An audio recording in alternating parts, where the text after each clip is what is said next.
Yo, Warvet, thank you very much for 31 months in a row. Let's just see if the settings are applied. Yes. Sweet. Okay. Yo, are you guys ready?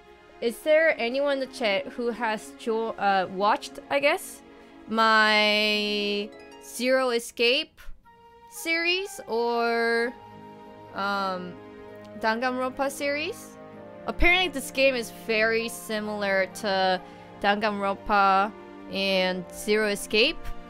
And oh, hey Origin. I know Origin did both. We finished both of the series. I know people want me to play the sequels or prequels for Danganronpa. I guess I tried to play the second one, but it kind of fell apart because I was kind of like, this is exactly how Danganronpa 1 was, but Danganronpa 1 was so much better than the 2. And then people said, oh, if you just like play 20 more hours into it, then it gets better. I'm just like, no, it's okay. I already played the first one. The second one seemed just like the first one, but worse. So I'm just like, kind of like didn't finish it. But Zero Escape, I think it was the last of the trilogy of the Zero Escape series. And I really liked it. It was really fun. So yeah, 428 Shibuya Scramble.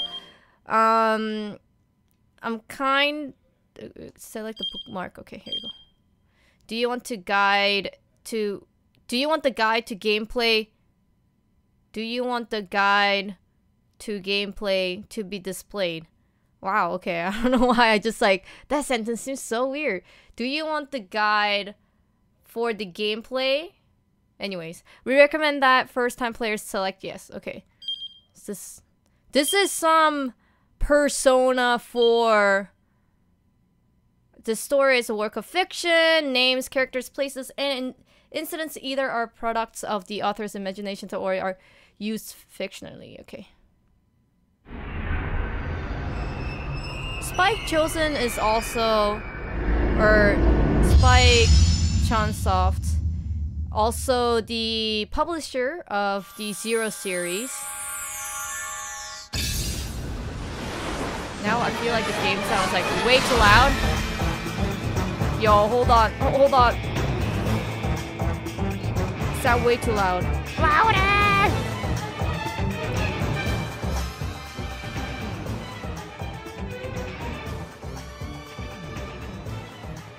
Okay, I'm just gonna like lower the sound for here. It's still quite loud, but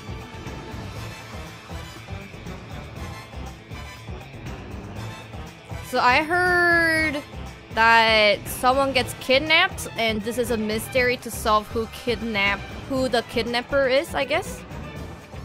This is kind of FMV, kind of not. Apparently it's there's gonna be like slideshow of photos, but sometimes there will be actual like movie kind of like action scenes and stuff like that. So like hybrid, I guess.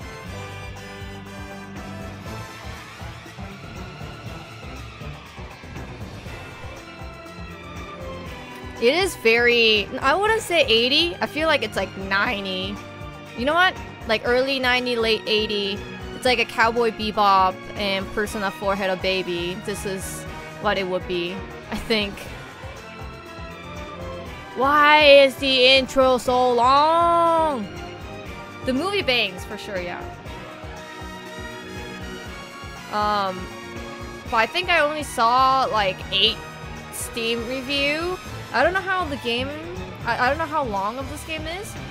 I thought maybe it would be 3 hours, but maybe not. Like FMV games tend to be like 3 to maximum 6 hours. So I'm thinking it will be not as long as Zero Escape series or Danganronpa series, which actually went on now about 6 months or so. Alright. Hey, the volume is perfect. Yo, who remembers those classic... Wait, hold on. Maybe I should focus on... Jesus Christ, dude. What the fuck?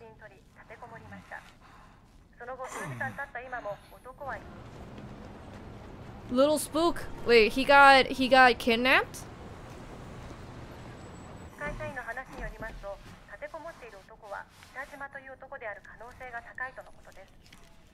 I've been deceived, I'm assuming. Yo, this is like way too much for me right now. This is way too much, dude. What's happening? I've been deceived, Alpha. It's like so much of shit is happening that I don't understand what's happening.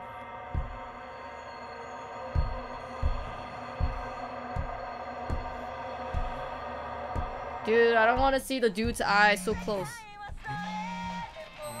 Yo, copyright music. Oh, what's happening, dude? What's happening? Exploded? Oh, the car exploded.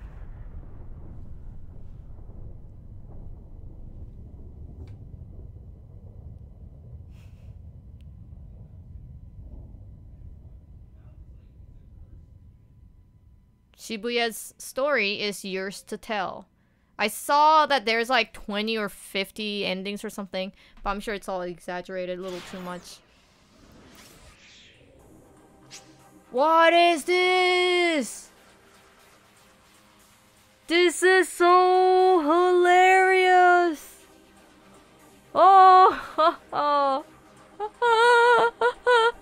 did that guy just walk in front of me? Guide. As you play through the game, the various mechanics will be explained. In 428, you follow the stories of multiple protagonists at once. I heard 5. Your decisions impact their experiences as you read the story. What does the day hold in the store? What does the day hold in store? Their fate is in your hands. I saw there are like a lot of bad endings. Hopefully you can see them all through to the end. To start, you have 2 characters, Shinya Kano and Achi Endo. Let's begin by checking out Kano's story. Hello. Hello. Is this the telephone? Yo, apparently it's 30 to 50 hours long? No, hell nah. Doubt it. Just yo! Look at him go. He rotates. Dude, that was a little too much. Why is everything coming at me? I don't like when things coming at me. Like, I like when we have a little bit of distance, you know? Just 2 more minutes to go. Shinya Kano noted the time again on his watch, scowling at the slow creep of the second hand. The time was 9:58 a.m. Furrows of consternation creased his forehead. He wasn't nervous, but he knew better than to expect everything to go smoothly. Keeping a level head was proving rather difficult. There was no room for failure. This was released 10 years ago? Holy.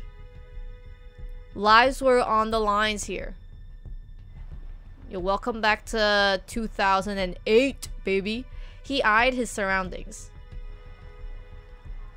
Dude, let's eye on the 2008 people. The year 2008. Was the prep really going to show up? Did it say purple prep? When? Where would he be coming from? How would he make his approach? Yo! That's the band X. Is that the X? No, wait, hold on. Is that the made-up band? Hold on. The Shibuya Scramble was as packed as ever.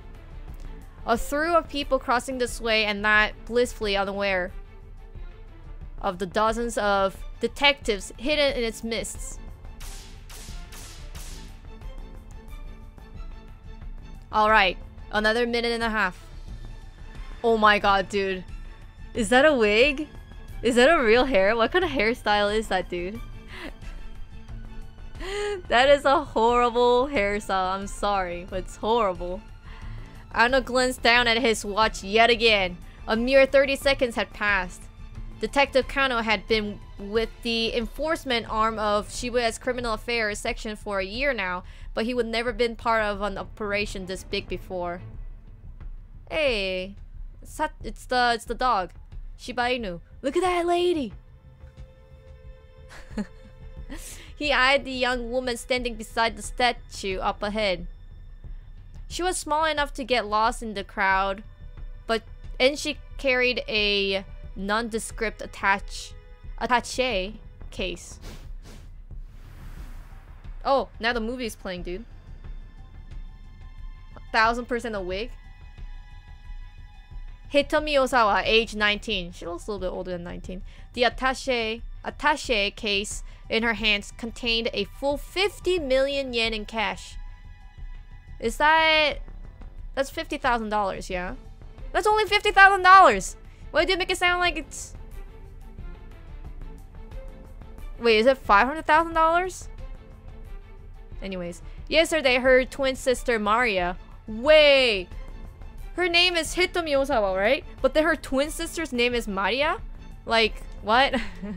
Why is one Japanese and why is one not Japanese? Have been kidnapped! Oh, I see. This was the ransom payment. The culprit had called Hitomi last night at home, referring to her by name and telling her to wait by the statue of Hachiko in Shibuya. Oh, it's almost $500,000. Currently, it's $450,000 USD. Okay, that's pretty good amount of money. It was almost time, but nothing.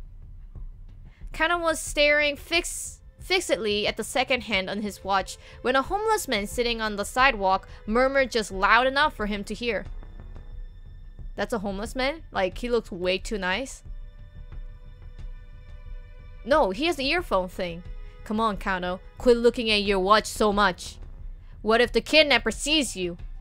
Kano tried to look nonchalant as he lifted his eyes, but the scruffy character continued. You're too nervous. Just relax already. You're the one acting like suspicious, Sasayama. Kano frowned. Why would some homeless guy be talking to me? Yuji Sasayama was the senior officer of the Shibuya Precinct's Criminal Affairs Division, 5 years older than Kano. Some words and phrases in the text appears to be in blue. These are called tips. Press X to underline a tip, then press A. This will let you read some extra info relating to that word or phrase. There are tips containing general knowledge and ones that are 428. So just like Danganronpa, where when there's a little bit of false in what they say, you can investigate on what they say, and then instead of like having, you know, highlighted word being somewhat of a lie, it's actually just a tip, I guess. So what? Press up to go back. Okay. I press down. Okay. Okay. You don't have to tell me things that are obvious. But then why is it that tip? Oh, and then select. Official name Shibuya Central Precinct responsible for the safety of the approximately 200,000 people in 32 neighborhoods, including Uehara. Okay, do I have to read all these? Ebisu, blah-di-da-di-da, all these places. Okay. Okay, there you go. Oh my goodness. He always went a little overboard with disguises. He claimed it was all part of the job, but word around the situation was that he just liked playing dress up. Whoa! Little spook. Hey pal, spare some change? Sasayama lurched to his feet and shuffled in close to Kano. Hey! Knock that off! Fitting for the part, Sasayama reeked pretty badly. Well, ain't so suspicious now, huh? He clung to Kano with mock camaraderies, despite the younger man's attempt to pull away. Does the text really have to be like this? This is so hard to read because it's just like the background is just like dark, and it's just, oh my goodness. Anyways, where was I? He clung to Kano with mock camaraderies, despite the younger man's attempt to pull away. Come on, Sasayama, cut it off! Sasayama's blithe confidence rattled Kano's nerves. Of course, there was good reason for that confidence. This was Kano and Sasayama's jurisdiction, but they were positioned a good distance from where the handoff was to take place. Yo! Panda Pants, thank you very much for the cheer. Wowie! The statue of Hachiko was surrounded by elite investigators from one of the HQ's special investigation teams. Sometimes 2 or more tips will be appear on the single screen. Press X repeatedly to change the words. Okay. I mean, I'm pretty sure they're just going to explain what jurisdiction is. Yeah, which I have like no interest to know of. Well, I already know what jurisdiction means. And then I know what statue of Hachiko is. Dude, they're so nice. Wow, I know. So statue of Hachiko is famous in Japan that this Shiba Inu ran into the fire to save the owner. From the fire. But due to the process of dog dragging the owner out of the smoke and the fire, the dog soon after died due to, I guess, like inhaling too much of CO2, and I'm sure the dog got burnt by the fire a lot, so it just died of, you know, all that kind of fire related incidents. And so people got really touched by the story, and they made the statue. So it's statue of Hachiko. It's right at the Shibuya. There's actually the exit that leads right to it, but always there's always, every day, rain or shine, so much tourists in front of it taking photos and stuff like that. So it's not really as you think, like, oh, it's gonna be really nice to just go there and see the statue, but like you won't be able to see the statue. It'll mostly like the tourists just kind of like hugging that, but that's fine. And then there's Moyai statue, and then the green frog. There are a lot of mice around the green frog. Just, I don't know why I'm telling you this, but you know, just keep in mind, I guess. Here refers to the, oh my god, you don't think I know what HQ means? Come on, dude. Kano and his partner were just there to provide backup if the kidnapper attempted to flee. Look, just try to relax, we'll be fine. Sasayama gave him a wink. A moment later, the radio squawked in Kano's ear. Alright everyone, it's time. Keep your eyes open. Oh hey, bald man. The voice coming in through the earpiece was Koji Kuze, HQ's operations director. Okay.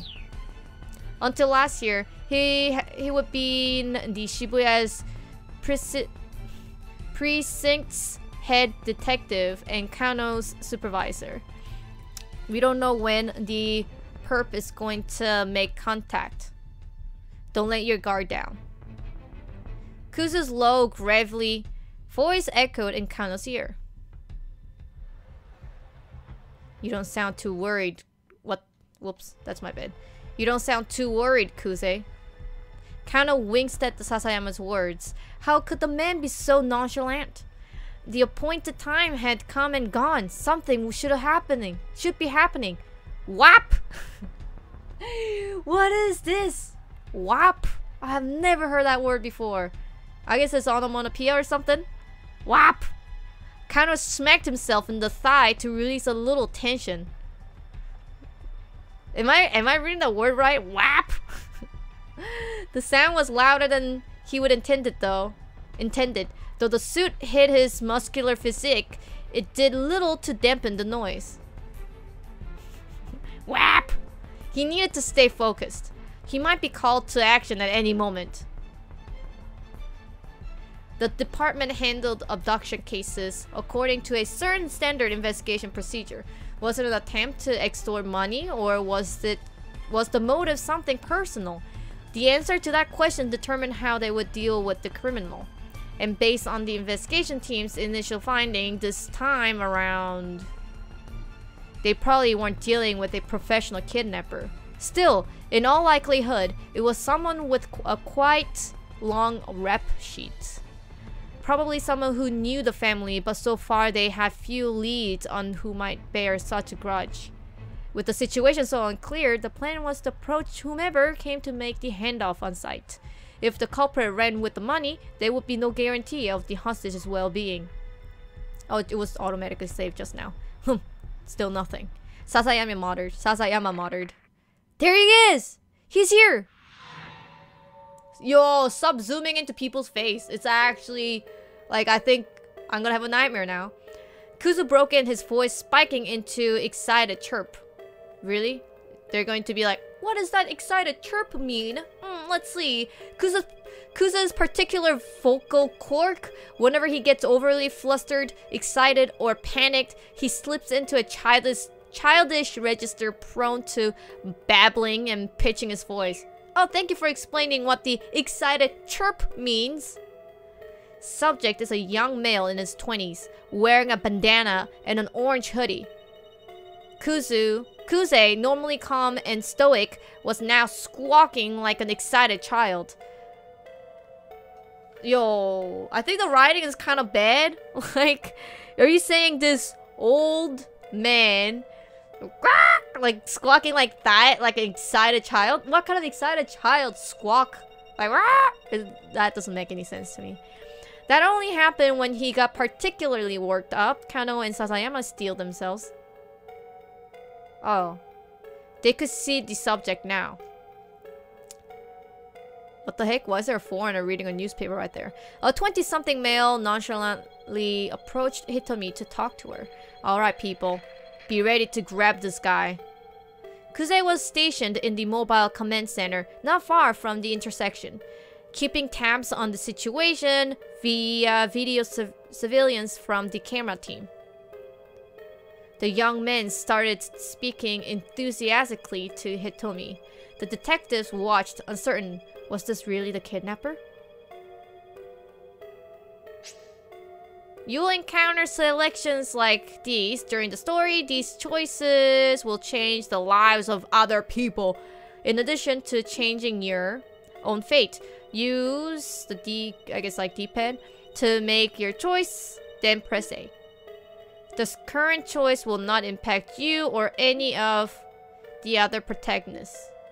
So we can go for A.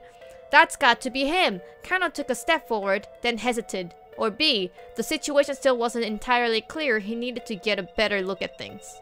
I mean, it's obviously B. He's giving...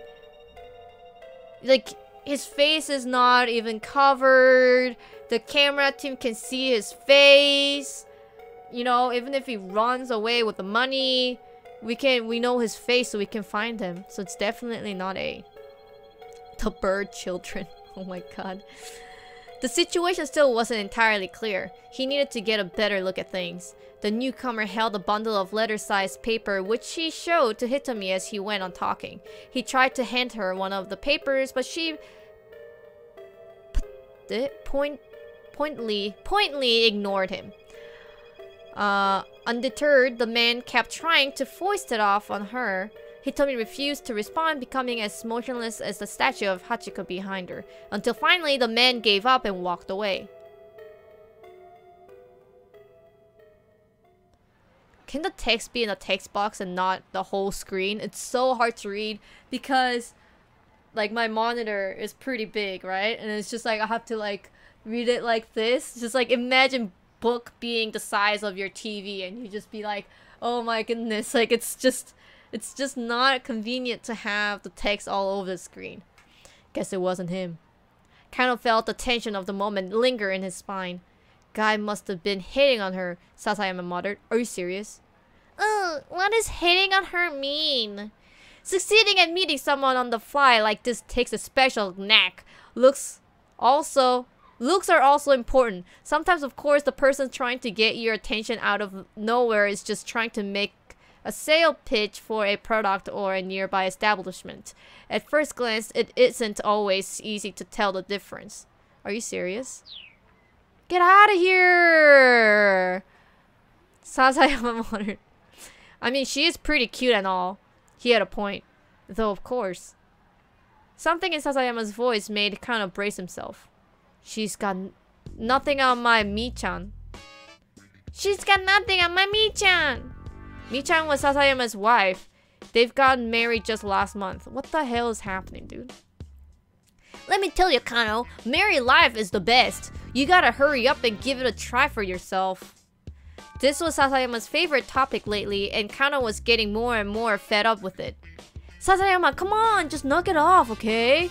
The phrase had become a common refrain of his since the department partnered them. Fine. Fine, let's talk about your girlfriend then. Huh? Now? You can't be serious. Sasayama leaned in close again. What's she like? We're not having this conversation, Kano muttered, looking away. Aw, man. Sasayama set his hand on Kano's chest, still playing the homeless troublemaker. Show me your phone! Let me see your lock screen! Huh? Sasayama pawed for the phone. You got a pic of your girl on your lock screen, yeah? I do not. But he did. It was scary on how on the mark Sasayama's instincts were. Hey, cut it out! We're in the middle of an investigation. I am investigating, Sasayama chuckled as he plucked the phone from Kano's pocket. Oh my god, look at that phone! That is the flip phone! Hello, young children! This is the educational video of 2008 cell phone looked like. This is called flip phone. We flip up the phone in order to see what the screen is like. It is not a touch screen base. It is button, like, you know, like physical button. His face scrunched up with astonishment as he looked at the lock screen. The heck is this? It's not. Ain't this Masami Nagahama? Who's that? A national star. Tends to play the heroine on national morning soap operas or in national historical dramas. Her songs have been a series of national hits, and she's even slated to host the year-end national singing competition program. Everything about her is national. So it's like she is like the big star, I'm assuming. Hey, yes. Kinda realized he had to bite the bullet. No, that's not my girlfriend. Her name is Rumi, and she's... Sasayama cut him off. You're telling me this ain't Masami Nagahama, the famous actress? Because this right here is Masami Nagahama. Like I said, you sly old dog trying to make like you're dating Masami Nagahama. I'm not.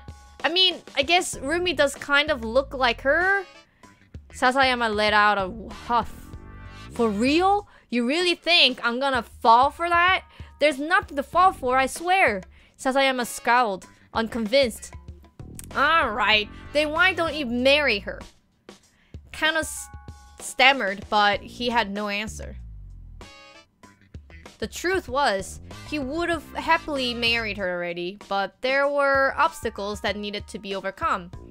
Like farting and pooping. Okay, playtime is over. Let's focus on the job. Sasayama handed back Kano's phone and turned his gaze back to Hitomi. Kano let out a quick, uneasy sigh, but his shoulders did feel looser. Maybe Sasayama had been trying to relieve a bit of tension. Maybe he should be grateful. By now, several minutes had passed since the guy with the papers had gone away. He peered at Hitomi. The strain on her face was visible. In addition to the weight of the attaché case itself, the 5,000, 10,000 yen bills it held weighted close to 6 kilos. So there are 5,000 bills of 10,000 yen. Okay. Her slender arms must have been getting tired. Still, she's refused to set the case down. She wasn't taking any chances with her sister's life. Alright, her sister's life, Maria. Maria!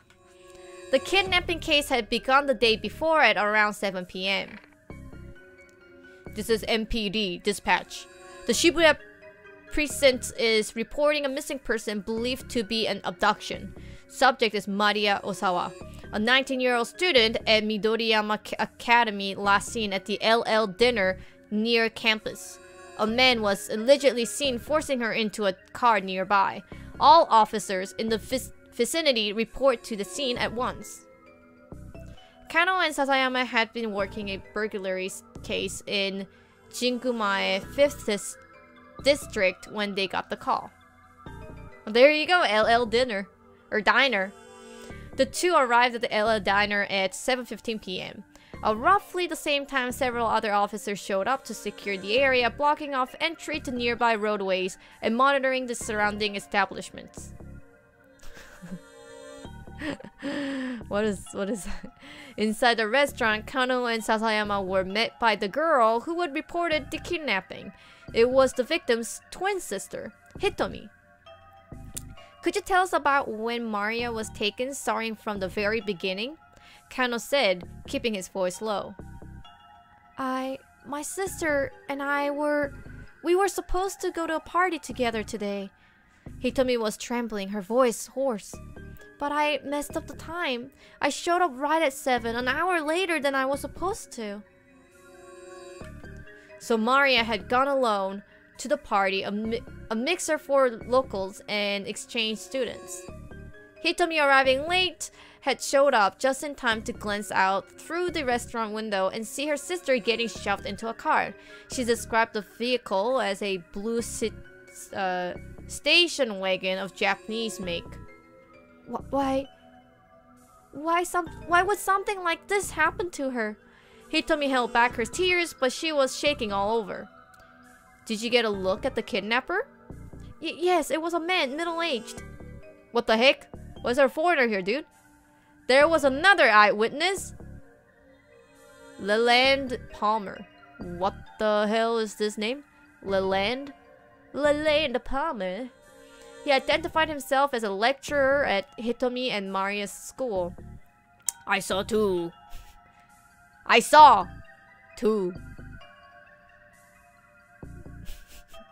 I guess he ain't teaching English. It's like Hitomi says. I heard Hitomi cry out, and so I went to the window to look, and his Japanese was halting. Oh, I guess he's saying that in Japanese, so it's like his Japanese kind of bad. As if he hadn't been in the country very long. You think? And I think that maybe the kidnapper was working alone. Leland explained that he would see the man shove Maria into the back of the seat, then clamber into the driver's seat. If he had an accomplice, wouldn't they have been driving? Neither Hitomi nor Leland had gotten a look at the suspect's face. Kano was interviewing others who had been on the scene, looking for other potential witnesses, when his phone rang. It was Yoshio Kajiwara, one of the senior detectives. We've set up a task force for the investigation. Get back to the situation once you have a handle on the situation there. Barely half an hour has passed between the time of the kidnapping was reported and the time the task force began operation. When Kano and Sasayama got back to the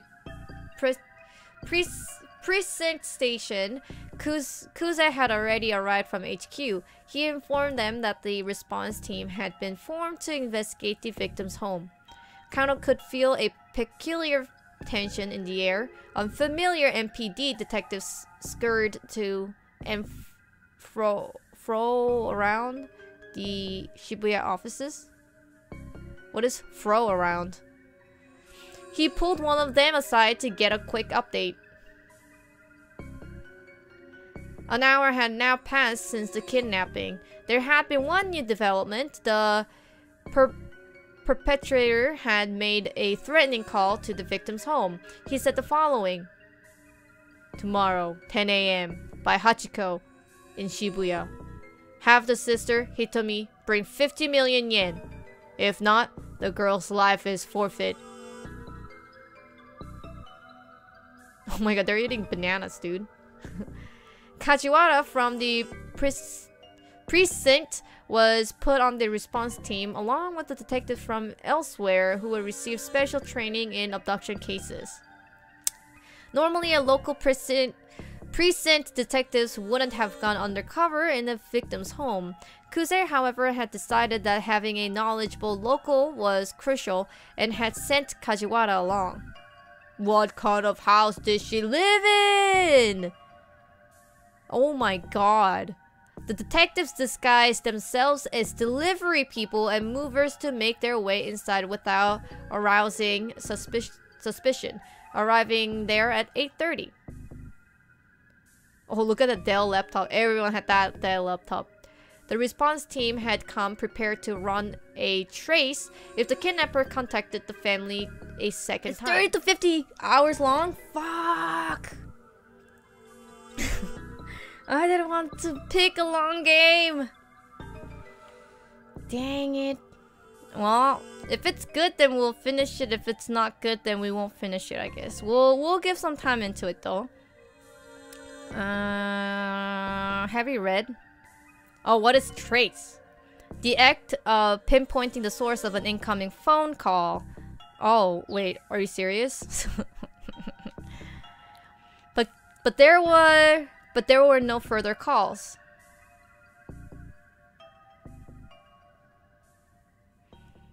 Because it was like this game is like the FMB kind of a sort at least like style, that I thought maybe the game will be like 3 to 6 hours long, but apparently it's 30 to 50 hours long. Oh boy. Kano checked his watch again. 20 minutes had now passed since the time designated for the ransom handoff. The kidnapper had yet to appear. Crap, you think we might have spooked him? Spooked him? He wondered aloud. Hey, stay calm. Sasayama scanned the passing throng. He's just playing with us. Why would this guy even pick this place? Kano voiced the question he would be asking himself ever since he would have heard the kidnapper's demands. Sasayama shrugged, figured he must want to blend in with the crowd, nab the money, and disappear before anyone knows he's there, would be my guess. In that case, why not picking Shinjuku or Ginza? The big crowds didn't just benefit the kidnapper after all, it also allowed the police to use the sea of people to conceal their own operation. Right now, there were 50 detectives stationed within a 50-meter radius of where Hitomi stood. The kidnapper would be taking a major risk if his plan was to nab the ransom money and run. That's what bothered Kano. Any criminal with half a brain would know better than to do a handoff in front of Hachiko. You're overthinking things, pal, Sasayama grumbled. No, I'm not. Kano reached into his pocket and pulled out his notepad. What the? This was Kano's dick dictionary? Is this called dick dictionary because it's a dictionary but... Or not dictionary, diary. Because the diary is close to his dick? What was the original in Japanese? Really? Dick diary? Which he always kept close at hand. Sasayama rolled his eyes. That thing again? Kano ignored him, flipping through the notepad pages. Okay, apparently he writes real big. Aha, there it is. Dick dictum. Is this supposed to be? Okay. The more irrelevant something seems, the more relevant it sounds to be. Wow.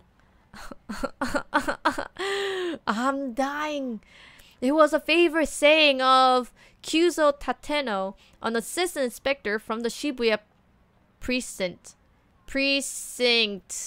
That word, dude. Can I get some, like, am I saying it right? Precinct? Tateno was kind of detective Kano aspired to be. For the current operation, he would be placed in charge of Hitomi's personal safety. He was in position to defend her as soon as the ransom had been handed off. Of course, Hitomi hadn't been informed of how much protection she was under.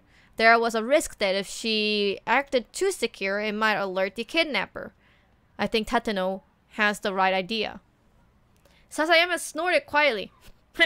Maybe. I mean, he's a great detective. Don't get me wrong. But do you know how many irrelevant things there are to consider? Again, Kano ignored him. It didn't matter if nobody else understood. Kano had faith in Tateno as both a detective and as an individual. He had first witnessed Tateno's brilliance during a standoff at financial company 3 years later. A man has shut himself in an office, splashing gasoline everywhere and threatening to set the place ablaze.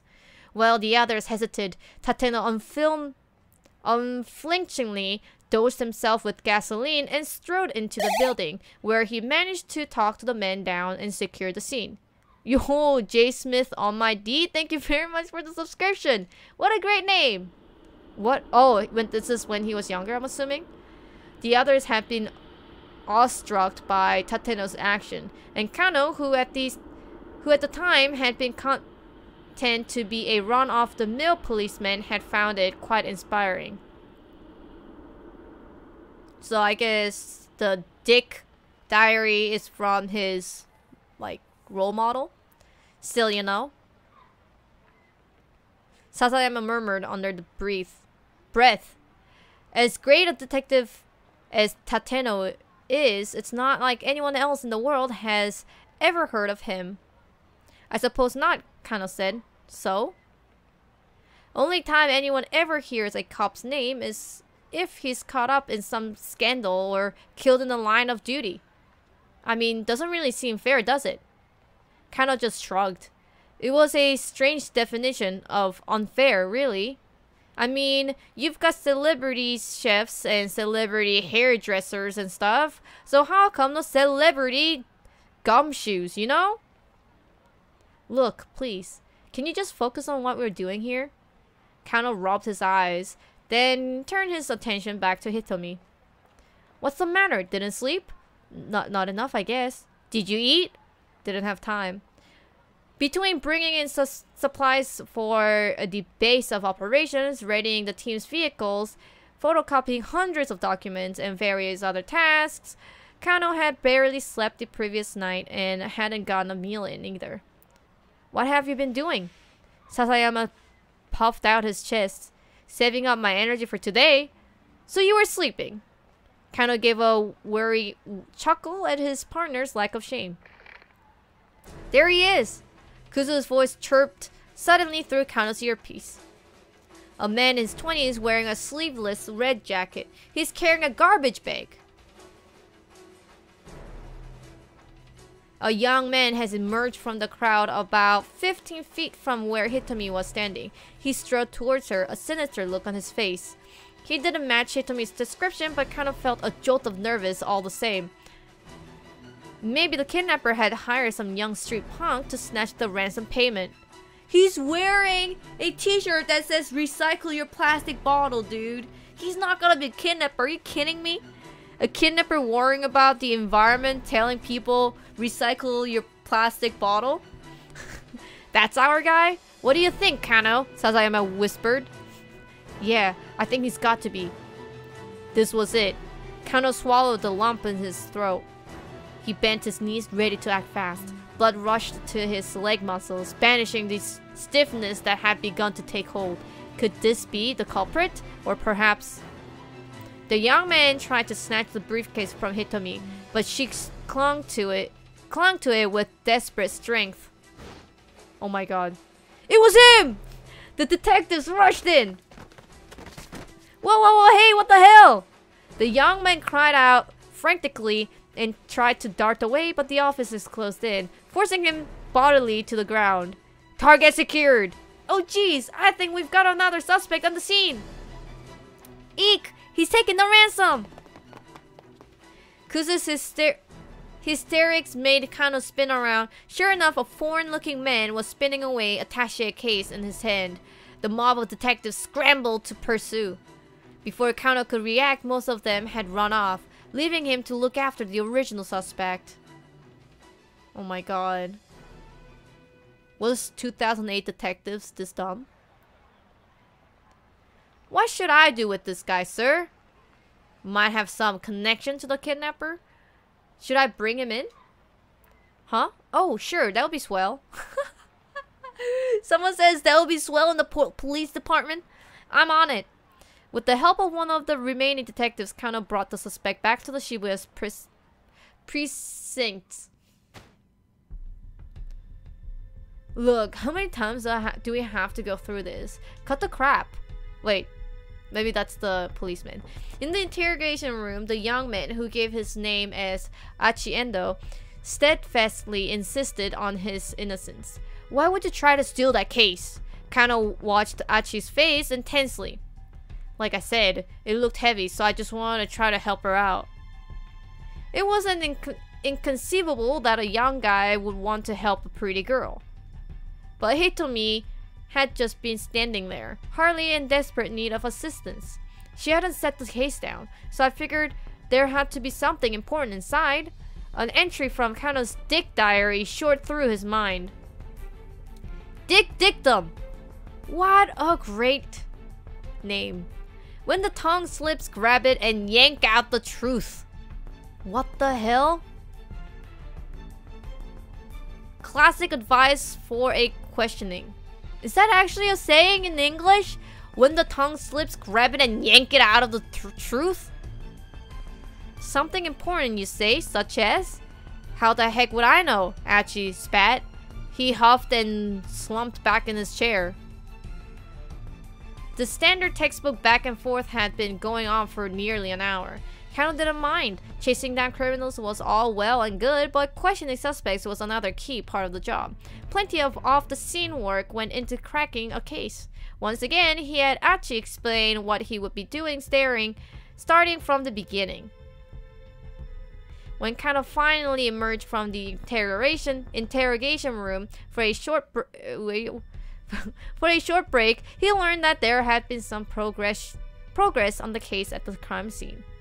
Dude, he's innocent. He's wearing a t-shirt that says Echo and wants other people to recycle their plastic bottles, dude. What the police hadn't been able to determine yet, however, was whether or not Maria was safe. Fighting back his anxiety, Kano consulted his dick diary. Dick dictum, number 54. Haste makes waste. He felt his tension subside, remembering the right maxim always helped. It was like casting a magic spell. Kano returned to confront Achi once more. You're there to act as distraction, to mess up the investigation. Weren't you? Huh? Achi looked a bit dumbfounded. What are you on about? Why does he keep looking at the dick dictum, dude? Jesus Christ. The truth hungers to be free. You hungry? Got some katsudon if you like. Achi nodded silently.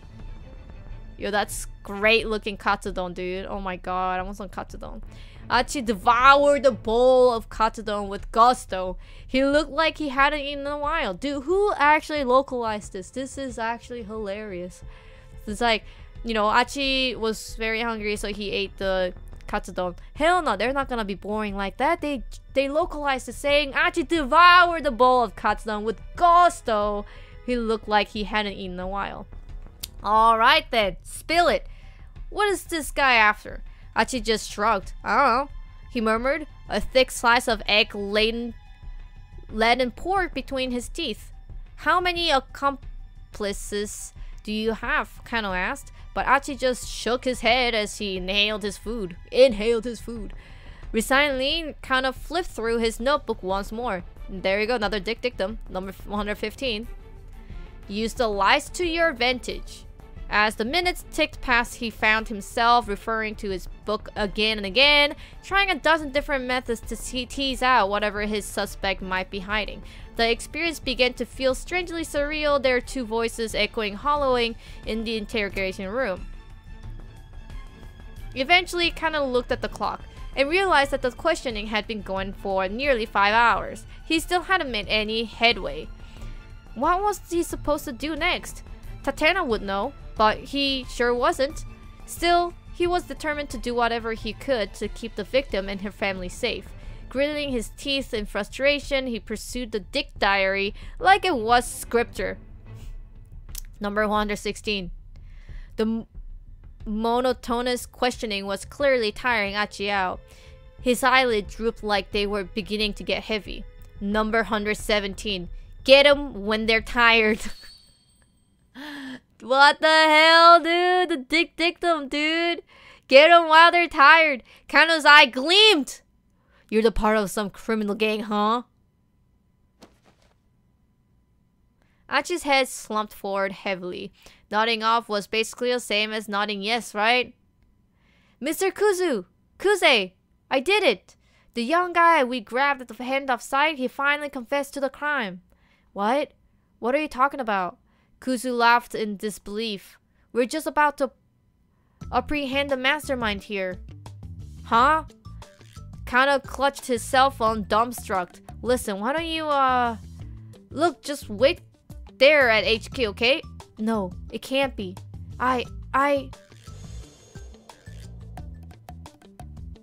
Is this real? What is this? Little 55 used the gun? After the kidnapping case wrapped up, Kano tendered his resignation. Guess I'm not cut out to be a detective after all, he thought to himself. He dropped the dick diary on his desk as he left the Shibuya precinct for the last time. For reals?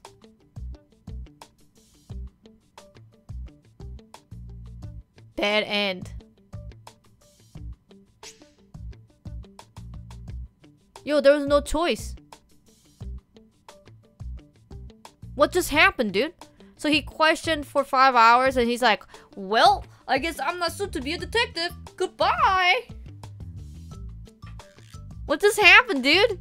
Kinda would wound up at the bad end. However, this does not mean that the choice you made for Kano was the wrong one. There was no choice. One of the other protagonists, Achiendo, was an impact on Kano's fate here.